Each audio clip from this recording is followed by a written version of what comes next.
Sorry for the late. అందరికీ శ్రీ పరాభవ నామ సంవత్సర ఉగాది శుభాకాంక్షలు. పని ఏంటో తెలుసా? ఇవేంటో చెప్తా విను వర్ష.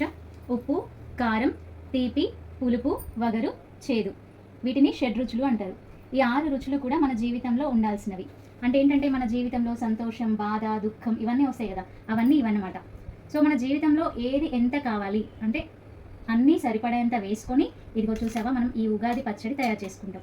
ఏది ఎంత అవసరమో అంత వేసుకొని చేసినప్పుడు ఈ ఉగాది పచ్చడి ఎంత టేస్టీగా ఉంటుందో మన జీవితం కూడా అంతే హ్యాపీగా ఉంటుంది. సో అందుకని అన్ని రుచులు ఖచ్చితంగా జీవితంలో ఉండాల్సిందే, అన్ని రుచులను ఆస్వాదించాల్సిందే. ఎలా ఉంది?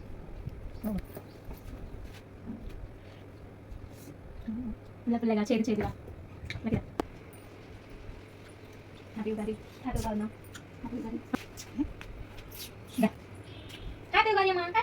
Thank you. నాన్న ఉంటే ఇంకా బాగుండేది. సరే మీరిద్దరు కూడా ఎప్పుడు కోపం తెచ్చుకోకుండా, అమ్మ మీద అసలు కోపం తెచ్చుకోకుండా, అమ్మ చెప్పిన మాట వింటూ బాగుండాలి. ఓకేనా? ఊరిలో చేద్దామా?